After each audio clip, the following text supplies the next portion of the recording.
Gasimbagana ne bannamawulire wana ku Radio Simba. Peter Kibazo mu studios gikwanjulira. Osuzeeyo otya ampuliriza. Atuuse ku mulimu weebale. Wona osinzira otuwuliriza tukwebaza okubeera ng'okola bw'otyo. Peter Kibazo nembeera mu studios za Radio Simba okwanjulira program Gasimbagana ne bannamawulire. Charles Romshana waali ne Siraje Lubwama bonna baatuuse. Ahmed Katerega Musaazi ndowooza naye ajja kutuuka. Luli twaga nti abasajja bwe babeera bano mu kisiibo bakwata obudde. Katerega namulabye bali manzaali wa president yabasuubiza n'akawumbi. Ndowooza bwe tunaaviira wano Katerega n'abaatu waguliddeko ku kawumbi ke baafunye kubanga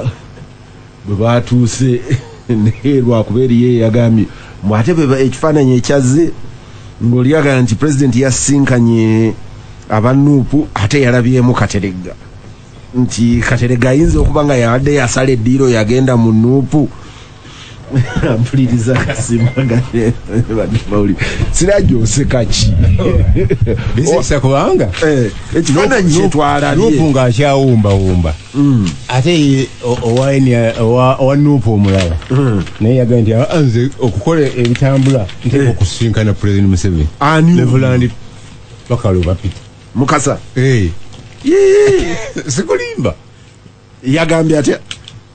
okukola ebitambula ewange ne bivaayo nteekwa buteeka okusinkana President Museveni tulabe engeri gye tunaakwatagana. Ekinambozi mukyala wange nkutumidde. Siraje kuza abantu abatuwuliriza yonna gye muli balamusizza nnyo abafuniddemu ebizibu nga maama w'abaana bange afiiriddwa nnyina ekitimbwa mu Bugerere Aisha Nabukenya. Aisha Nabuguzi ye maama w'abaana ye maama we afudde Nazaala tebamwatuukiriza mannya ne mukulu byemuke afiiriddwa maama we. So n'abafuniddemu ebirungi nga omukulu Dennis Onyango Katonda basaasire mbeere bulungi. Olwaleero lubadde lunaku lulinya gyende naye ate luzeemu ebizibu ebyo neera omukolo gwange ogwa utaabaddeyo eggulo olw'omubbi okubba engoye z'abagole ezimu kujja kubaayo leero ekibuli. Tayo yasigaddewo emwemu naye nga tuzonna yazitutte. Muko yafunye accident n'atomera omuntu naye oluvannyuma ne bamusiba n'aweereza owa boda gwe yalabye n'amugyako ennamba ate n'owa boda obubbi bw'omu musino n'alekawo ennamba so ennamba eri truck bo bakyamufolowinga balabe. Charles Romshana abuuza abantu abatuwuliriza abaagalwa Charles nga abuuza yakoze contribution ku mukolo gwe tusanze njogerako nangamba contribution gye nkoze ejja kuzaala nezaala nga sinnavaawo nga naye alaba yalangiridde omukolo leero simukkiriza kyali sibuuza abantu amuwadde ezakabo siringisi 5 nemugala zigenda kuzaala ensawo nejjulirawo kati abatuwuliriza abaagalwa ate okusinganya ab'emyoyo emirungi Katonda w'amaanyi Katonda wa kisa musiima 1 yampa obulamu nkyabwina ne musiima n'obulamu bwe mumuyina ku nsi bikozesa ekikola life ku nsi aye ne mbasaba okusinganya mmwe abayina yenna tekirina kye kigasa kuba ne biliyoni n'ebizimbe naye nga ku kyalo waliwo omwana atasoma ate nga yandibadde wa mugaso eri omwana gw'ogenda kuleka mu nsi n'obugaga bw'olowooza ntolese eno emibiri yaffe evunda. Ampuliriza Gasimbagana ne bannamawulire Siraje nga tonnatandika biri mu mawulire. Charles nina message yo nina omukulu gwe nasinkanye sigenda mwatukiriza mannya naye erinnya nja kubulira nga tuvudde ku muzindaala erinnya naye yaŋŋambye gamba Charles alekeraawo buli lwajja okutulaalika fe abaakola constitution twakola bwe tuti nti constitution gye mwakola gw'ogiraba ekyakola nti okyakwata constitution yammwe n'okwata page 2 n'ogaa nti zino nti ebigendererwa byaffe ogwali omulaka gwaffe ogwali omutima gwaffe byonna bibino bitambula bwe biti nti eyo gwe gy'olaba ye constitution era naawe n'ojja buli lwojja n'ogaa nti fe abaakola constitution ebisobye si bibye ye byeyakola byaggwa ng'obuzikiriza nyiza okukiddamu bufunze nali muto nnyo mu kukola mu that process nsuubira nze nali nsingayo emyaka mu buto naye nga yali kyali wish, it was my wish nti wendi kadiira nga Katonda kyandese ku nsi mbeera omujulizi ku generations ezitaaliwo nga nzibuulira bajjajjammwe abaaliwo nga tebakyaliwo ekyali ekigendererwa kyabwe. I will give an example. Kati bwengenda ku university ne mngamba abaana bwe nali guild president nga bona tebaali ku nsi. When I meet them being addressing this time nali guild president wano nga ntunula nga tewaliwa yali kuki ayali ku nsi. Sebiseera biyinza okutuuka nga generation zonna eziriwo nze akyaliwo kati nga nyina okubajjukiza. This was the mindset of your ancestors. Bakakyama banabudere because I'm not sure nti abasinkanako nze natuulako nawe nimpuliriza byeboogera. Of course ebimu nange nali njiga. So bwe mba nzijjukiza generation eriwo leero bagamba bajjajjammwe nga bakola guno omusinge kino kye kyali ekiruubirirwa naye ono yabayisaawo teyayisaawo bajjajja bamwe wekka namwe akoze eki abayiseewo. That's the main objective. So I'm a witness. Naye watayagala witness alekeyo namukolera ensi yafa amawulire wiki eno bannamawulire mu nsi yonna bakoze olunaku lwabwe olw'eddembe ly'amawulire mu Uganda lwali lwakukuza naye n'okukungubagira bannamawulire baffe abafudde ng'ali recent ye Robert Kagolo eyafa oluvannyuma ng'alondoola okufa kwa muganda we. Famire nayo yazzeemu n'erumbwa. Abajaasi kati bateekinze enicharge okuyamba ku poliisi okulaba nga abantu abo bakwatibwa. Wiki yemu eno era ebaddemu debadde okozi nga bakuza olunaku lwabwe at the same time bannansi abazaalisa n'abalala nga batadde wansi ebikozesebwa nga baagala lunch allowance Prime 7 yabasuubiza ebalirirwamu obuwumbi 72. Wiki eno President yagamba nti etteeka eryo ayagalamu abakiikirira abakozi bamubuulire oba 20% NSSF gyasayininga bawa atanatuuka ku myaka giri na ku bizibu gibaweesa tekendeeze magoba. So teyagamba nti ngenda kusayininga oba sigenda kusayininga naye yakirekaawo nti bw'anaamatizibwa ajja kukola ekyetaagisa. Palamenti eyisize amateeka mangi mu wiki eno naye erisinze okwogeza ebintu ebikankana okusingira ddala abalokole n'abasamize oba abasawo b'ekinnansi etteeka ly'okutigaatiga omukyala n'ebigenderako byonna nga actually n'abatali balokole abamu bagamba nti kati abakyala balabika babawadde oluwenda olw'okufuna ssente nti gundi antigaatiga naye etteeka eryo teryogera ku basajja nti abakazi nabo basobola okubatigaatiga. Simanyi oba abasajja babaddeyo mu palamenti omukazi atigaatiga omusajja naye yandibadde avunaanibwa kyenkanyi. Nga tweteekerateekera okulayira kwa pulezidenti addako bintu bingi bikyuse. Poliisi erina abantu berishafolinze erina beekuzizza amagye galina ge bakoze naye okusingira ddala mu SFC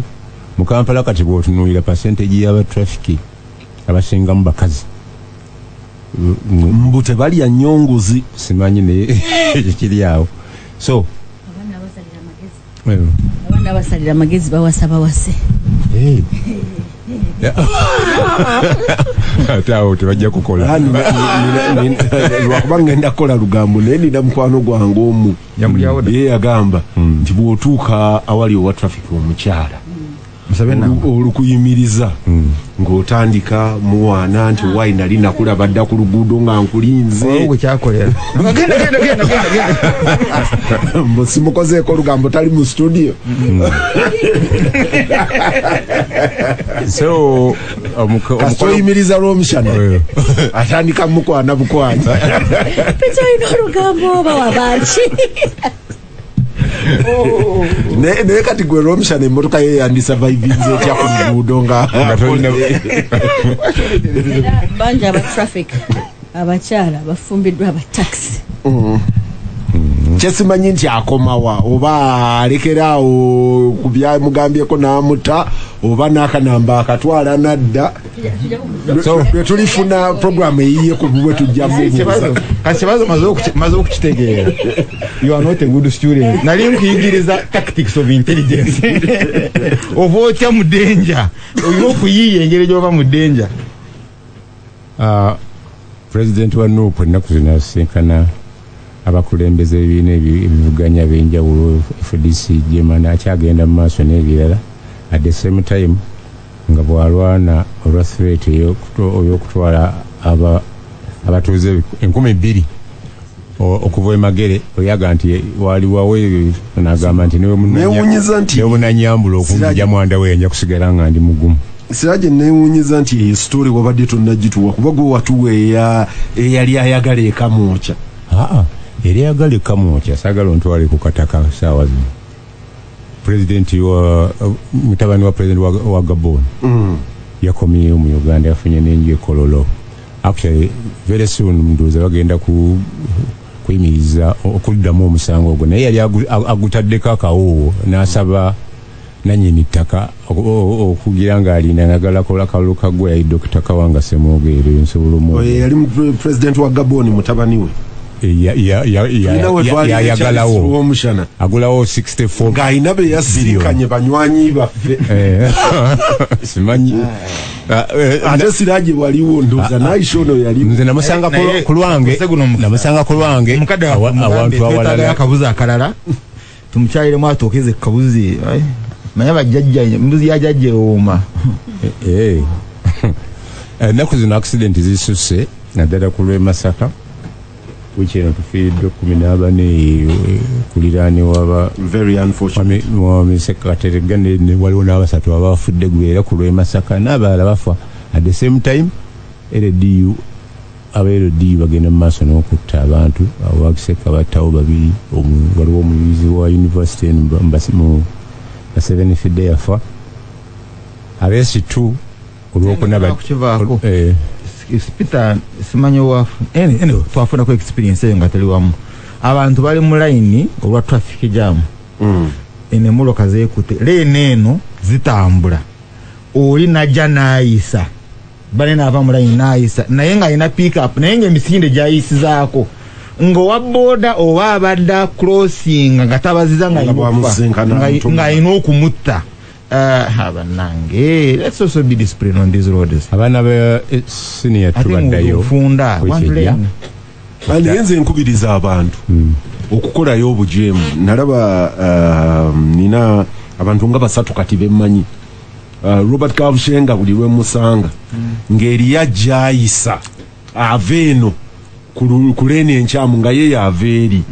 bw'olengera emmotoka ya Robert omanye nti agenda mwesimba mu maaso oyina kudda bbali abo abantu be basinza otukosa accidents bw'oba oyagala okukeera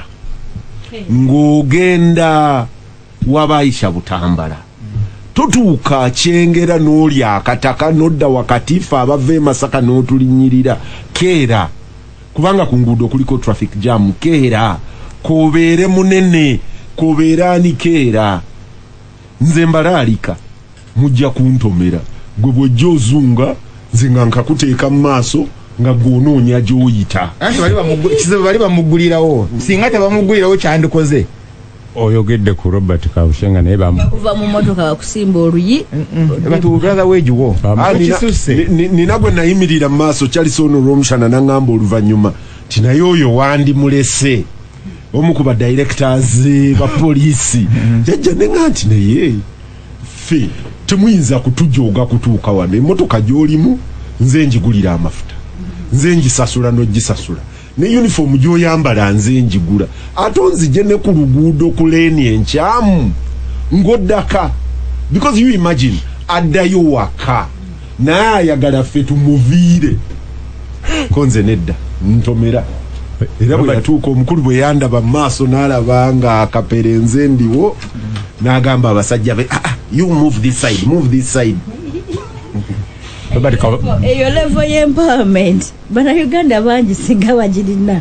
singa tuli wala first of all ogwogamba gwowa omusaala gwogulira emmotoka gwokola ki wano munnayuganda amanyi ye mukamaawe era bamuga mukulu olaba wano osanga muntu asanga private so musirikale owa private afande what does this nice word afande mean so abantu bamanyi nti yona nategerera ekigambo musirikale mbale simanyi ekitegeeza gwomanyi oluswahili kyetegeera bulijjo musirikale kitegeeza government kalwala musirikale is government serikale means government kalwala musirikale oluswahili yo liba mwita askari serikale na askari mwabatuma government wala government yiyo you give way siraje wunzika amawulire yogedde ku Robert Kabushenga bamukoledde mukolo ogumusiibula mu Vision Group nasikirwa tegwali gwa wiiki eri wanyama then Brian White naye akakiiko akadembe y'obuntu kakoze recommendation yakwatibwa avunaanibwa okusobya ku baana n'abafunyisa embuto ate n'azibajjamu ku kifuba Dominic Ongwen yasingiddwa emisango kkooti y'ensi yonna musango 61 n'omugamba nti bamusalidde emyaka 25 lwakubanga ebintu ebimu yakwatibwa bukwatibwa n'ebirala yabikola abirimu ogumu yabikola ategeera then eggulire ly'ensi yonna ly'omugagga Bill Gates okwawukana ne mukyala we Malende nga beyagalidde nga waliwo abadde abatataganya gwe yasooka okwagala w'emyaka 7 abadde alina kikyabavuddeyo naye mawulire amavunye mugagga nti kati abaana ate bazze kusaidiya ya maama naye bakkaanyiza okugabana ebyobugagga simanyi oba baana bigabana asigala mu kifo kyakuna bagagga mu nsi yonna awe wali embozi ya Siraje Katerega buuza abantu wotobadde bakuba ekifaananyi mu mawulire ne batuga nti President Museveni yasinkanye ba coordinator ba NUP nenkebera mu ba coordinator nga ngenda nkebera bwe nti noonya Aisha Kabanda kati ate ekifaananyi kye nalabye Ahmed Katerega Musaasi konze Katerega teyaŋŋamba yayingira nupu Katerega buuza abantu mwase mutabasaba ne banyawo mwebale byemukola abafiiriddwa mbasaasira ewaffe Masajja tufiiriddwa Hajjati BMK Mungu amusaasire bakubye amasasi ewamu Nawogola ate emijuwala bakubye amasasi naye mbyogera wano bafanatiki ba federo ne bamba bubi naye enteseganya bwe zaali wakati wa mulwanyamuli ne pulezidenti ne baga nti wabeerewo enkiiko bbiri olw'ebyobufuzi n'olw'ennono wabeerewo ne bakatikkiro babiri olw'ebyobufuzi n'olw'ennono abantu ne bagaana nti bijja kwawulayawula mu Buganda neebuuza oba kikoma ku katikkiro na lukiiko naye bwe wabaawo ab'amasaza babiri owa Kabaka n'owa local government ab'amagombo ndeka eri awakubya amasasi waffe tomanyi ndeka mmaleyo ekintu kyange ab'amagombolola babiri owa local government n'owa Kabaka ab'emiruka babiri owa local government n'owa Kabaka kati olutalo olulwawo luli wakati wa egombolola eya Kabaka n'egombolola eya local government kubanga edde egombolola eyo yali ki yali emu bakayana nze ndowooza ekyetaagisa cooperationalizing regional governments kubanga ettaka ly'embuga z'amasaza n'amagombolola n'emiruka ebitawuluzi tewasamirirwangayo tewayabizibwangayo nnyimbe tewazinirwangayo balongo wabula yali local administrations kakati bw'obikwata n'obizza mu institution ey'ebyennono gw'oleeta ebintu kati ng'ebiri emijuwala ate tebiri eyo yokka kati bonna nakubya amasasi sinnamanya ku nkayana zombi ani akubya amasasi naye bakayana local government n'owessaza wa Kabaka bonna bakayanira embuga eyo ate si yokka nawala wangi gye bakayanira confusion eyo mwami Museveni mwandi tuyambye ne muzzaawo Buganda government ne regional government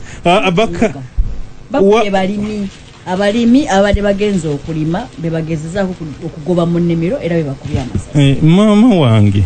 abalimi abo balina yabagamba nti limiraawo nze wange, omulala n'abagamba tolimirawo wange. Okitegedde? Saanywedde walagi ababagamba nabo mugende mubakubi. Obuzibu bwonna bwanka okujja kusibwa waliwo omukulu ekintu kyaleseeyo eno ekipya kyabaddewo kawungeezi obwakabaka bw'ezzulu omulangira bamutaddeko kawungeezi banne bawakanya omulangira oyo ekiweewawaayo omulangira omukulu ow'omumbejja ate nga yabadde omuzaana wa kabaka oli eyazaama power struggle erabika y'amaanyi omulangira bamugye mu lubiri abalangira abalala bongera kujeema abataka beetemyemu katole gye kinaggwera. Omanyi obwakabaka mu Africa bwabanga bwakuwamba yabanga ow'amaanyi ye yafutizanga banne. Kyova olaba nti e Buganda waaliyo abalangira be baayitanga abatabuuka ki bamutabuuka mbeerabidde abo baabalekanga ebweru nga tebabakkiriza kuyingira mu lubiri. Abo abakanabba abaana b'eŋŋoma nga tebabakkiriza kuyingira bayinza okujja ne bawamba. Obwakabaka lwakuba nti kati twasigazawo simbolikale wano ewaffe e Buganda ebaayo olutalo lw'ebirumbirumbi olugaa nti lwakuwamba n'obwakabaka bwabanga bwakuwamba era omulangira kasita yawaŋŋamanga ng'alangirira wano mpambyewo Abazulu bayinza okuba bakyali awo ng'anaawaŋŋama ku banne anaaba abawambye. Aisha, ndowooza central government gwenaawagira y'anaayitamu eriraikira okuwagira oyo aliko.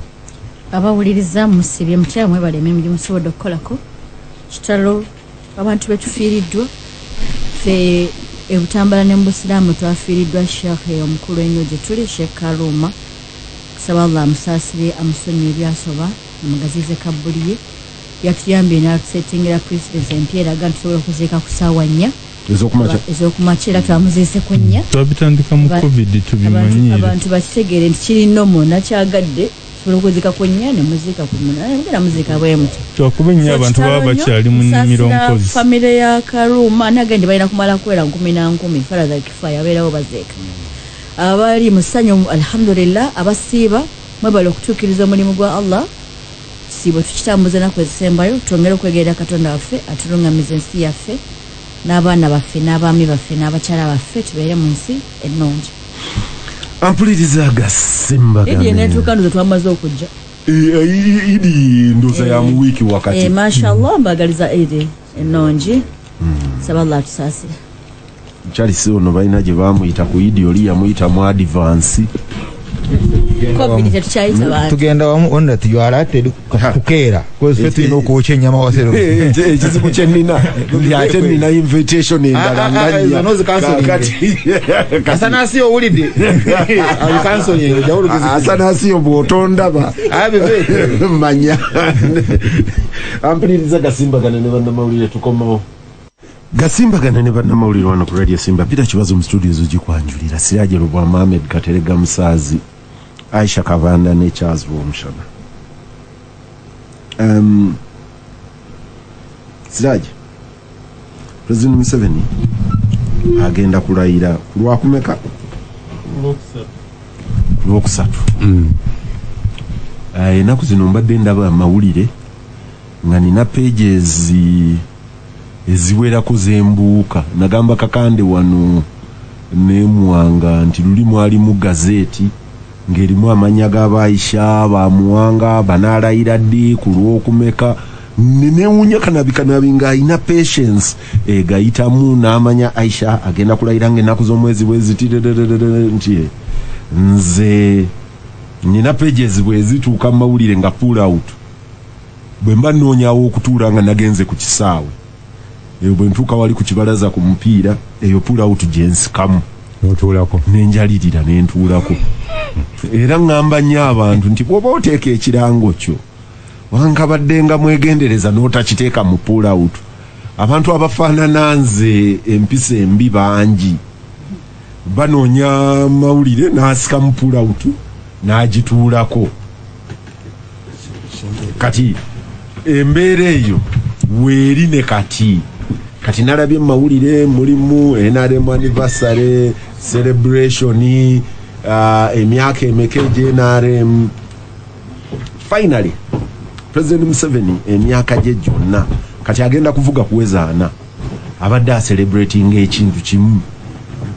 mwebaka kutulo ab'emyaka jjajjange era bo ekyo bakijjukira nti twebaka kutulo. Njagala ozibirire Siraaje Museveni agenda kulayira bano bawandiise manifesto bakoze eki projecting Museveni w'emyaka ana ne yali atutwala mu middle income in a minute or two. Siraaje bazukulu bo bwe bali kubuuza Museveni ng'agenda okulayira ogenda mu describing otya? Ekisooka byonna description yange y'abazzukulu olwedde mbalina abategeera era omu kubona mugamba ti Museveni ze chameleon yanindiri tasobola kyegaana.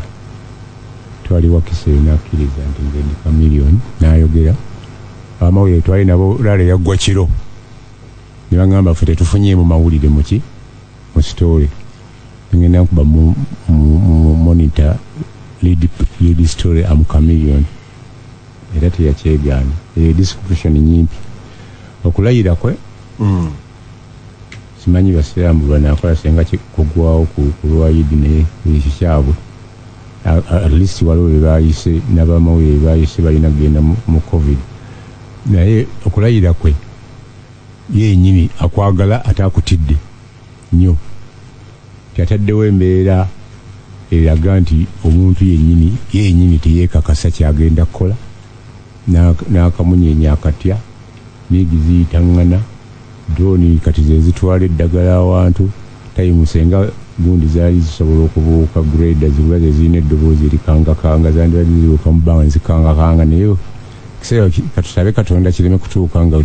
ataddewo grade mu kkubo nti lino balizibye oyitamu otomerwa towawaabirwa. Okutta abantu kukyeyongedde tuli mu kaseera nga at least ne Bobi Wine gwe yavuganya naye yali owokubiri abadde asiisaga kati sisirise busirisi naye yavuddeyo ne statement ega nti Uganda nagikutteko ekibajjibajjo ng'asisinkana abo abawangula kati njagala kibajjibajjo ekyokubiri nkitandikiremu ICC. Embeera egenda okubaawo egenda kuba yasanyu naye nga of course yasanyu first of all eri mu scientific ekisooka agenda kuyisa mu muwendo minisitule gweragira abantu ebibiri bw'aba tatemyeko nnyo kuba at least list gyenasobola okulabako nga buli district erina abantu 17 be bayiseeyo. Toto baatugambye bayise abantu 4,000 exactly. Kati okubisaamu mu bibiri oba ofunyemu omuwendo gwa mmeka era banajjawa gatise bagaga nti gwe okoze omukolo ogusukka mu bantu ebibiri awalala nga president yagukoze mu kulayira. Ekyokubiri yadde 10,000 aguyise waliwo ddala abanyiize abalowooza nti bakola nnyo naye babasibiddewa ebweru. Bagambye mugumiikirize embeera ya sayansi mugiraba mugulabire ku TV muwulirize ku radio musome empapula z'amawulire. Ebyo nga tebinnatuuka abantu abapresidenti abakakasizza okukomandooza eggulo babadde 2 wunzikiraawo Siraaje mpunzika ngamba nti okulayira gye kuli kujja kubaayo naye si kwe kugenda okubbulula eggwanga otunuulira bajeti yayisiddwa nga ekitundu ekisinga kyonna kirimu kusasula mabanja. Aisha kibuzo kyekimu kyangu nnyo ate gwe omukulu wakolako naye n'omutunulako mu maaso. Aisha bawala bange ne batabani bo booli bootuuka okwogera nabo nanti emyaka 40 ejayo Yoweri Museveni the man descriptor ya Museveni mu sentence emu 2 ekyo kimala kanjogere nekyo kimala abaana bange ngenda kubanyonyola nti Uganda yafuna omukulembeze yawujjeeka bannayuganda gwe bataategeera obuberiberi baamulabanga gwe bayimbira ozaana ne bamusanyukira n'abagamba bingi n'olunaku lumu nayogera ekigambo kya chameleon. President kenyini yagamba ye chameleon ye describing a chameleon ekyo yakikakasa nga yakiri yabagamba agenda mu myaka 3 simanya agenda bulanyisanya kimu buli kaseera ayongezaayo ono ne Kateregolo okuva mu 2011 tumuwa taamu egenda tunonyanga kalo tumuyo taamu egenda yetegwako buli kaseera egenda so tuli banyonyola nti twafuna namukwano gwange ambassador omu twasinkana wabweru awo nekibazo ndowooza kati tumaze kuluno tumuguukoze ndowooza kati oluddako muzeeyi agenda tutegekera agenda nemujjukiza nemugamba twalinaawo oluvannyuma lwa 2021 nenkugamba bwendi kibazo weeraba naayituula mu mmotoka teyanziramu yatuuka kuva Kampala nga takomyewo okuŋŋamba nti wayi mpaayo programu naye tuli bagamba nti fe abamukkiriza twali banafu ba bwongo kubanga omusajja bwogera ebyafaayo bye kuvanga ali mu ssomero okusinziira ne ku dissertation yennyini gye yakola ng'asoma ku ngeri gy'oyinza okutwalamu obuyinza ng'okozesa eryanyi yali atulaze kikyali naye ne tutamutegeera tetwamutegeerera ddala bakuyita kufutubbalako n'atufutubbalako emyaka giyinza n'okusukka 40 kuno okulayira oba President Museveni alayira oba talayira byebimu oba alayira oba talayira tekirina makulu y'omu President Museveni abagala okumujjako nabo bakimanyi bulungi nti bijja kubeera bya sitayiro ebyo bijja kubeera byakuyiya mu sitayiro ndala kyenzikiriza n'ono nti atidde nnyo olaba atuuka okweyiyiza emabaluwa n'awandiika ebbaluwa mu European Union ewandiise bwera singa Kyagulanyi weerayiza era togeza ne weerayiza n'agiwandiika kwegamba olaba eddala omuntu ali desperate okukola buli kimu okubeera nga anyigiriza abalala n'abalala okumukkiriza ebbaluwa bagiwandiise ne bagiteeka ku mutimbagano gwa New Vision dakiika 2 ne bagijjayo nga nabo bagitegedde ng'erimu ebiraka bingi ekyali kirimujjukirwako nti ku mukono gwe kwayitako omusayi gw'Abannayuganda mungi ogwayiika ogutayinza kubeera nga gubalika mu majja ge ne mu magenda ge mu majja bangi baafa anti kati ate seteesa okugenda emyaka mingi wona kugenda kwali kwa biseera biwanvu nnyo abaana bafudde bangi nze nyenako akatambi kamu omusajja bali ayogera ne munne ku WhatsApp navuga nti bine bana abasiru bano yali ayogera kuba NUP tetugenda kuboononerako budde tetugenda kuboononerako masasi gaffe wembasanga mubanyige mpola mubanyige mu bitomere aninde ne bamwe ne batomera abaana mubasange mubatomere ne babatomera ne batomera abaana Naggalama ne batomera wana abaana Busega ne batomera abaana ebife byaweerako so kiri be babuzizaawo nade odeyogera kuba NUP nade mpulira mukwano gwange oyo Bakaluba Mukasa nennyamira nnyo nti yayogedde ne Kibule natamujukiza nti Kibule ku mukono gwo nakuyiseko abaana bakyabuze nga babulidde ddala nga Kibule amwina omuntu abaana baabuzibwawo tulina omwana Sulaiman Kanatta ne muganda we tukyabanoonya nakati baabula emyezi giweze 5 gyabula naye nga waliwo evidence ng'oli agamba nti abo twabatwala kubanga bazibu nnyo so bye tuli mumanyaako nti ddala omusajja yatulimba bbula n'atugamba nti mwitirivu nnyo n'awunzika nga ku mukono gwe ne ku bigere bwe kuyiseeko omusaayi n'okubonaabona kw'Abannayuganda Ahmed Katerega Musaazi Aisha nti mubadde munoonya kalungu omusajja agenda bikaseera mumuwa taamu egenda naye olumu oba olumu kyagambye nti olumu naffe tukyamuka ne tuyitirira kubanga ng'ogyeko mulego notice number 1 yagamba nti bajja kumala emyaka 4 oluvannyuma ne bajja ne basaba okwongerayo 5 ne mu constitution okubanga mwali mu term limits nekoma ku myaka naye ye nga ye era bya manifesto zakolebwa nga bamwami bidandisali ababanga ukimanyayisha ababanga bamusuubira agende bamusikire bane bakiteera mudala naye ye bw'oba omugenderedde tayina lwe yekomitinga nti ddala yali agira ki nti ekyo kyali kisanja kyekisembayo era abamu twafaayo Katerega ku information ngatalinawo kabedandisali ye yalimba Kategaya kusinyagala nti because ne Kategaya naye ya believinga mukulu Museveni akola ki agenda obango gante ekiwandiiko kya bidandisali so bidandisali awandiika ekiwandiiko n'alimba ne Kategaya nze bya Museveni ne Kategaya sibimanyi yayogera n'agamba mu manifesto yali ya 2001 baali bataddemu ekigambo nti asaba last term bidandi yekenyine nyine ngalina Museveni nanga ni mukama wange we committee nze kinene tomanya olekawo ka gap ngati kitegeeza tebyali bigambo bya bidandi kwali kuwucheka kwa musajja mukulu Aisha nze kyembaddengezaako gamba nga ndi ne Kakande ne Semujunganda ne tu interviewinga Mwami Museveni ne mugamba wa liftinga term luli ng'ogenda kati sebo ogenda dina kati ya constitution eri clear konze kati egamba 75 ku 75 ono ogenda naga nti konze tojjeko komo ku kisanja wangi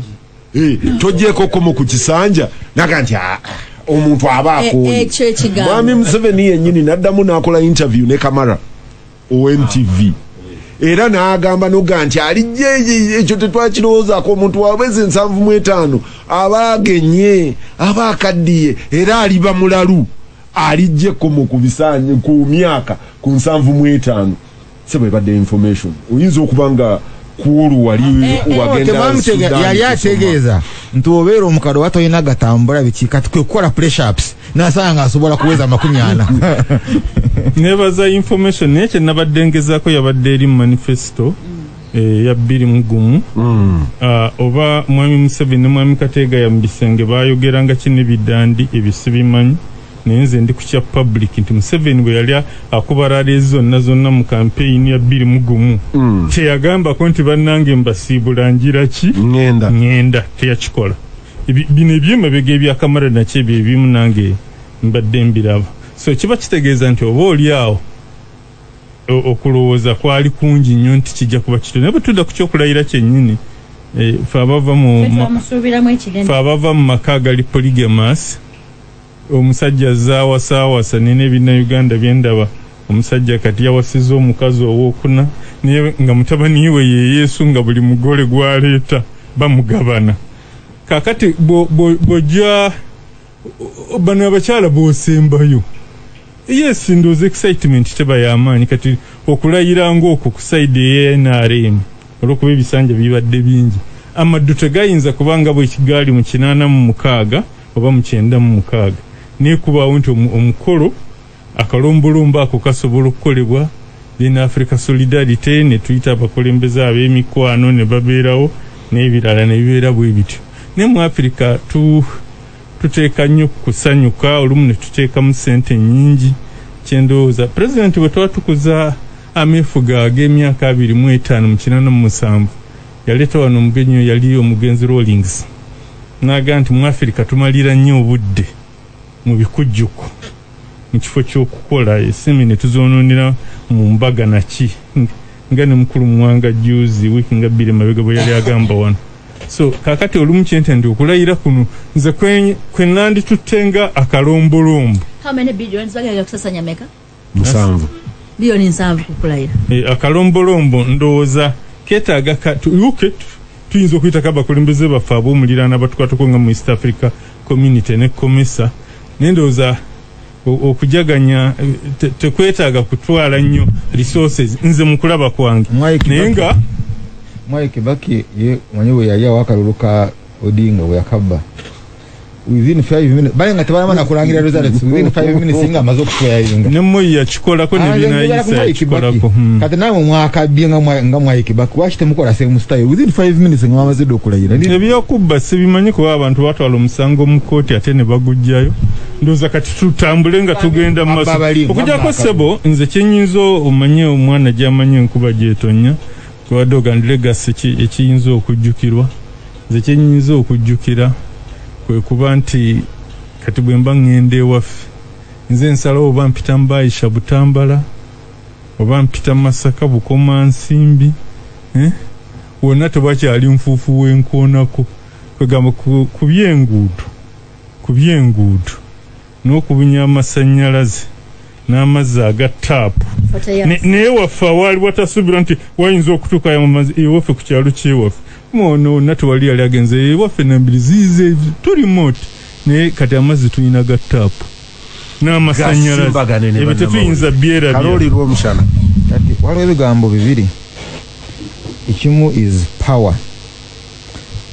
ekyokubiri is authority kati simanyi engeri gye mbiteeka mu Luganda but okulayira olayira ng'ofunye authority obuyinza not power eri ng'ogamba alina power nja kukola bino ekitegeeza gw'olayirako bw'oba omuwa accountability bw'oba omunyonyola ngeri gy'okoze alina obuyinza bw'ovuma ekirayiro kino okukangavula. Now mukulu Museveni tagenda kulayira, is not going to swear because talina buyinza, talina gwalayira before ye power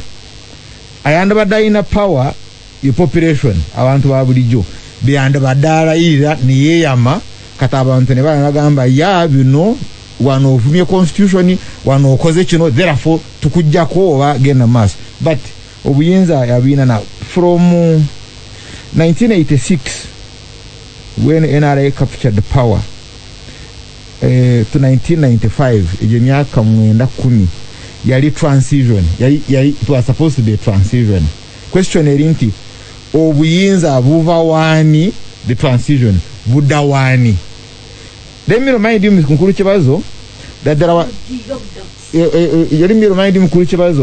that there was a time Ngarwijema Minister of Defense, Deputy Minister of Defense, Deputy Minister not a minister but don't kuyamba kutereza I chinchimanyi kyanza mwise Minister of Defense.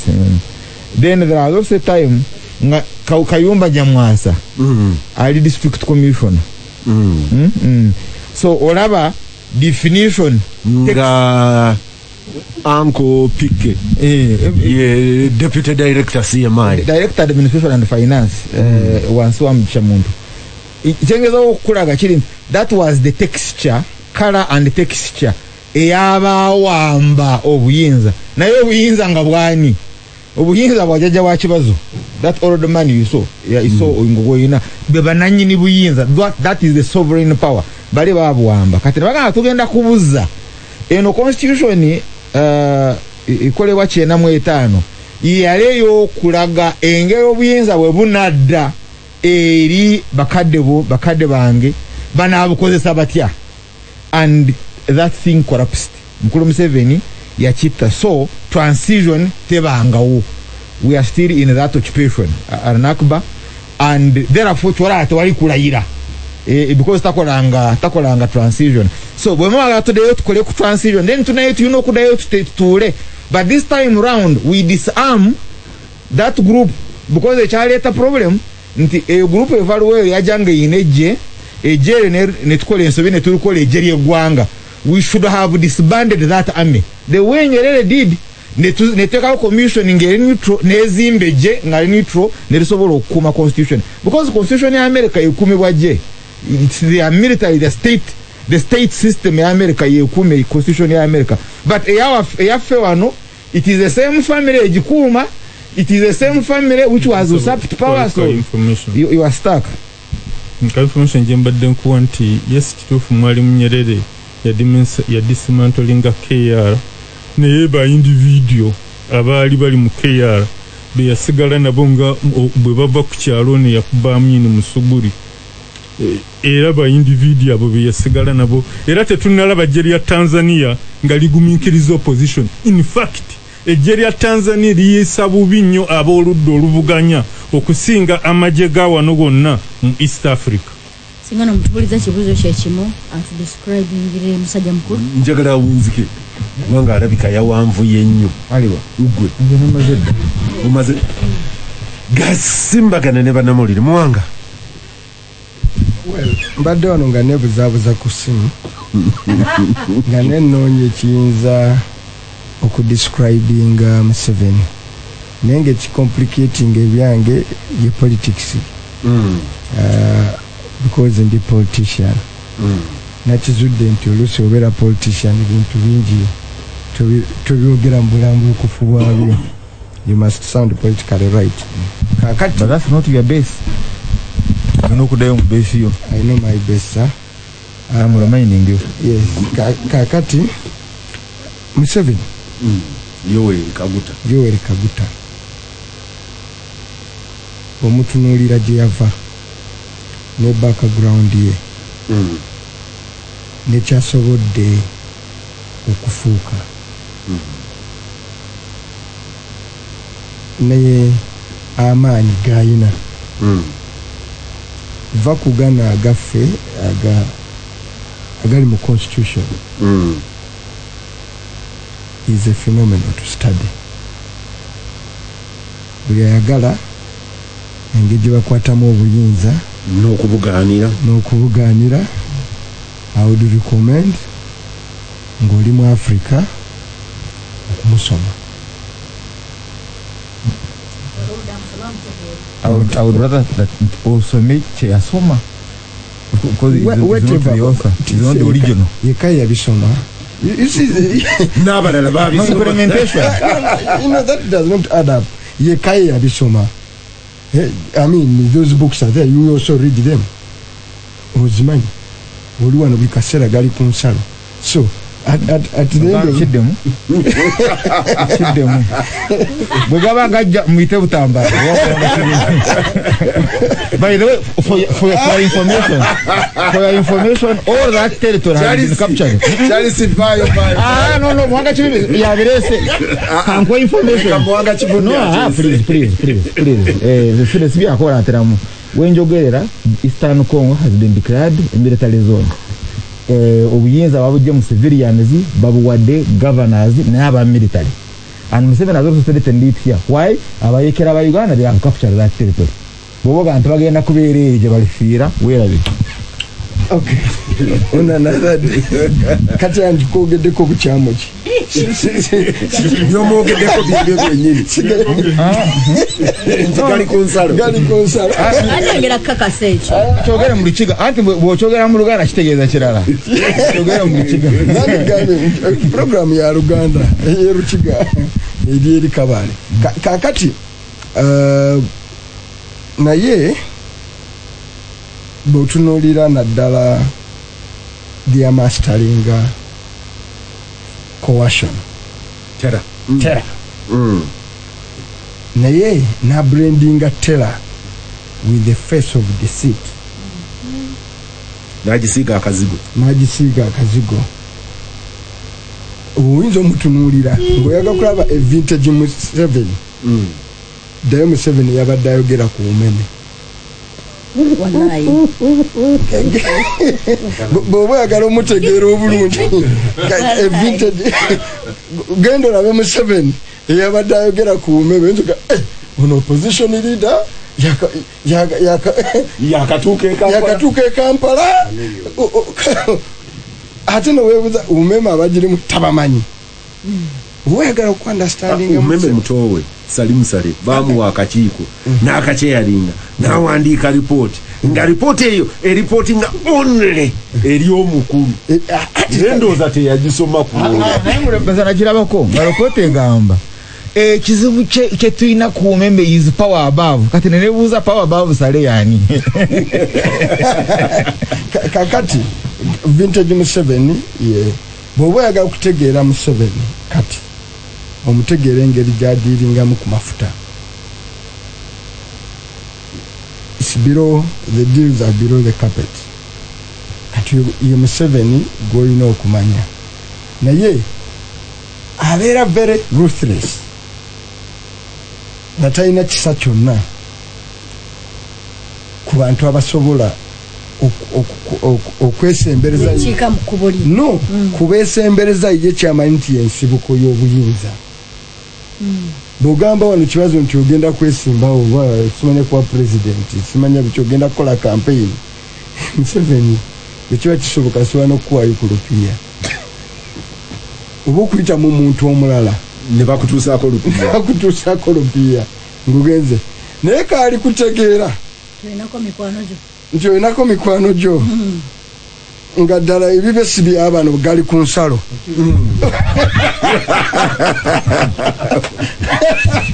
siga abano bali ku nsalo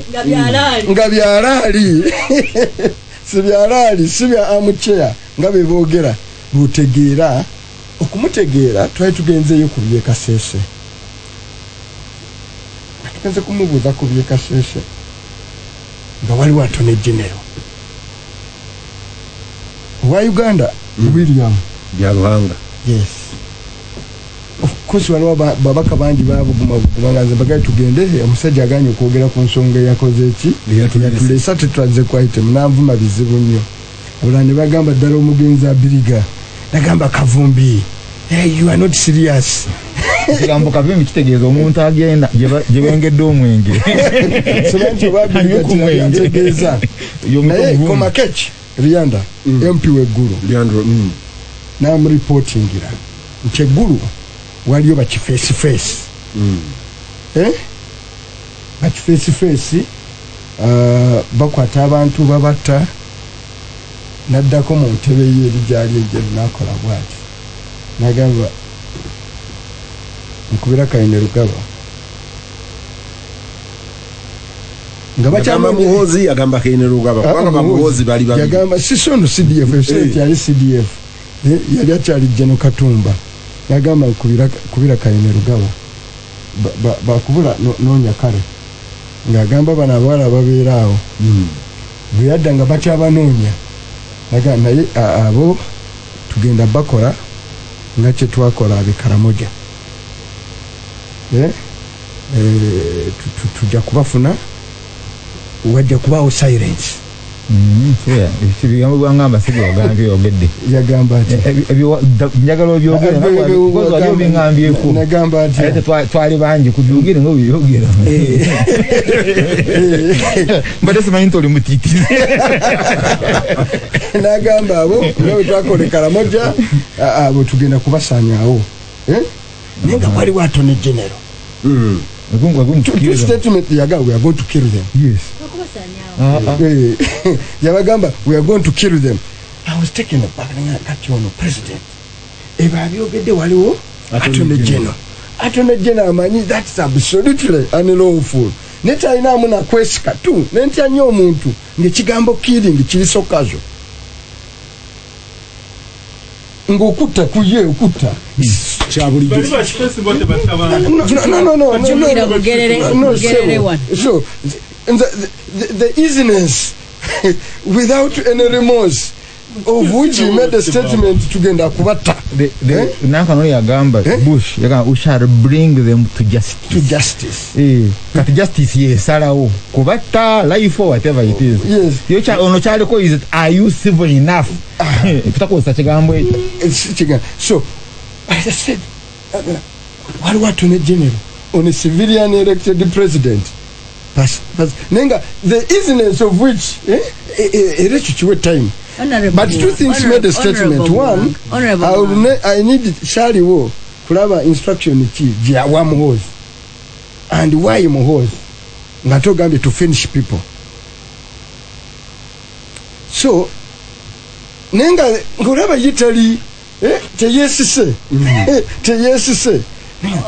but ekyali kibatute mwali muvudde kasese kyali kivudde kasese siri kwali kutta naye nga teyesise wange ebyo bigatere statement emu yagamba nze byonna ndi next to God kati omuntu abanga ali next to God kikyatasobola kukola oba deputy wa Katonda the double faced Museveni ono yatugambye ku bumeme noli gwe twasinkana eri ne gwenda banga asinkanye the Galibo wananchi bawananchi for a long time abamulowooza nti era bano bakerega ekifaananyi kiriko abamwetoolodde bebabi naye ye ng'omusajja and he has lived in that shed emukisiikiriza ekyo for a long time nti bano ababa bamwetoolodde bano bebabi so kyampayo simumanyi nnyo. That was the only time lwe namulaba I was taken back by the gentleman naye nga nze ngamba nti oyo ye fenomeno buli agala obuyinza n'engeri gy'akuttemu amagi. You have to study him nti kati olwaleero yasobodde wano okukwata ame n'ajjako wa ame commander n'ajjako abaddako ye n'asigalawo. You need to study that man carefully. Oyagenda okulayira era bw'oba oyagala kufuuka president mu Uganda ng'akyali mulamu olina okumanya nti that is the character you are dealing with. Gasimbagane ne bannamawulire ngenda Mbirango eriyo omusajja mukulu omu ali omu oba kubalwanyi oba kubasigala ku foreign ground abasigala yatusinkana ne Ibrahim Ssemujunganda ng'atunnyonnyola wano wakati wano mberedde mbululu nga buli omu ali mu ajiwadde omuliro naga nti bw'oba oyagala obuyinza olina okuba nga oli wiiringi okukola ebintu bisatu. Ekisooka olina okuba nga oli wiiringi okutta kofemu tie. Ekyokubiri olina okuba nga weewaddeyo okufa tie. Ekyokusatu olina okuba nga tolumirirwa bafa around you ng'oli wiiringi okugamba nti Aisha bw'afa ninnya ku mulambo ne ngenda maaso. Kati bwe yamaliriza n'agatta atuwe mu Uganda baliwo abali wiiringi okwarriving at that position. Kati n'alyoka atugamba atikinga boxes ezo esatu yayagala obuyinza mu Uganda. Mwami Museveni zonna yazitiikye. Willingness y'okwewaayo okufa